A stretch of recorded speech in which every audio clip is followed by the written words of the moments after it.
The winter of 1990 saw the FCC decide to crack down on a network of blatant broadcast bandits after years of benign neglect.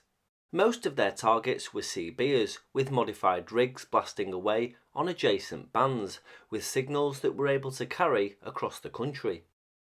Because they'd been left alone for so long, most believed the FCC didn't care or wasn't paying attention, but they were wrong. All along, the FCC's scattered but super sensitive listening post had been monitoring the transmissions, as well as fixing their approximate locations and recording the information in government computer logs.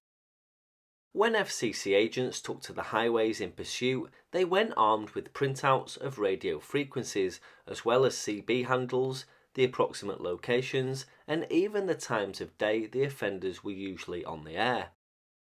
J. Jerry Freeman was engineer in charge of the Norfolk, Virginia FCC region. His office was located in Virginia Beach and had jurisdiction over all of Virginia and North Carolina.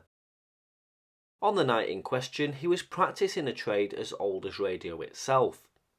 The techniques were little changed from the days of the killer cycle cops of the old American Radio Intelligence Division, which helped snare Nazi spies during World War II.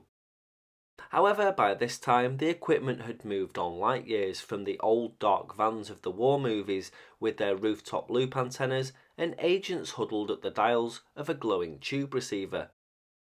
Many radio pirates still deluded themselves into believing they were safe if there was no panel trucks in the neighbourhood with FCC written on the side.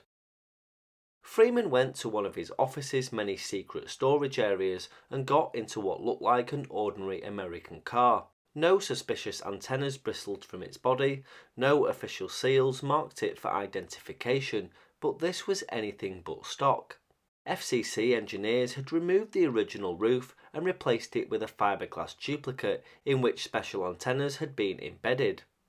Under a dust cover on the floor between the front seats was the hardware that made it all come together. Commercial scanners and custom-designed radio spectrum analyzing receivers were tucked together with preamplifiers and attenuators that helped him to hear faint signals or eliminate all but the offending source. Near the windscreen was what seemed to be an ordinary electronic compass, but it was a display tied into the radio system that immediately tracked the source of whatever signal was being tuned in. As soon as the source touched his transmit key, the FCC had a bearing. Freeman used one of the FCC's radio phones to check in with Washington, which was gathering monitoring information from around the country. He glanced at his computer printout of recent illegal activity in his area and tuned to 27.420, the frequency he'd be monitoring that evening. 27.420 is just above the Citizens band, which tops out at 27.405 and is a frequency reserved for international services. But a network using single sideband equipment had crossed into the territory some time ago and was now using it as a makeshift amateur radio channel. Freeman was certain that none of the illegals were actually ham radio operators, but instead rogue CBers who had turned to linear amplifiers and off-limit bands to extend their reach.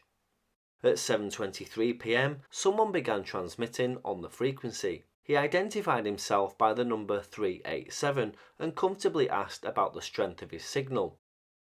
Someone identifying himself as 357 came back that 387 was putting out an 8, and after 387 did a little tinkering with his illegal VFO, said the signal sounded better.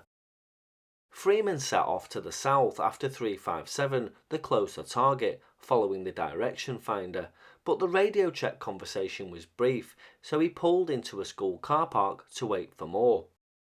In most places, the high-tech equipment makes direction finding simple, but in Virginia Beach, where Freeman was operating, it still is to this day a detective's art. This is an area crisscrossed by inlets, creeks, bays and marshes. The streets aren't laid out in regular grids, but rather circling developments that take advantage of the waterfronts. After a short while, the targets were back on frequency, talking about radios, antennas and rumours of unusual activity by the FCC. Freeman spun his car out of the car park and followed the signal. Using the radio spectrum analyzer, he could tell if he was getting closer or if anyone was on nearby frequencies. As one target once again asked about his signal quality, Freeman estimated that he was within a quarter of a mile of his target. He turned the car into an upper middle class development and drove through the neighbourhood, spinning through cul-de-sacs, hoping to box in the source. He moved systematically and relentlessly until he hit one of the dreaded dead ends.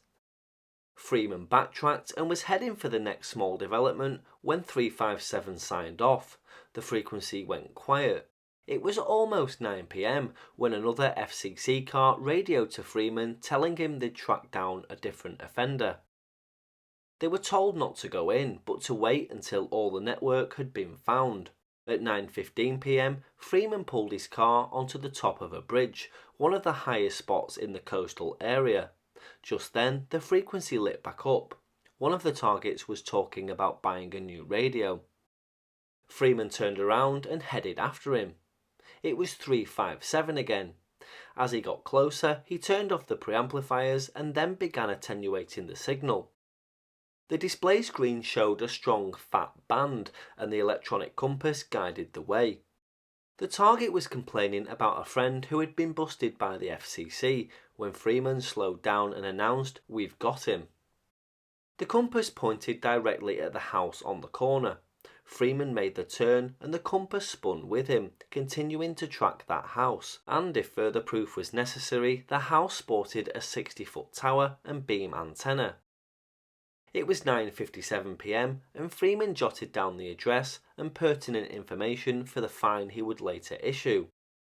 He had a tape recording of the man's transmissions and had verified they came from the house in question, and that was enough for him to issue a $1,000 fine. He could also move to seize the man's equipment, but said he probably wouldn't unless the guy didn't take the heavy monetary hint and came back on the forbidden frequencies again.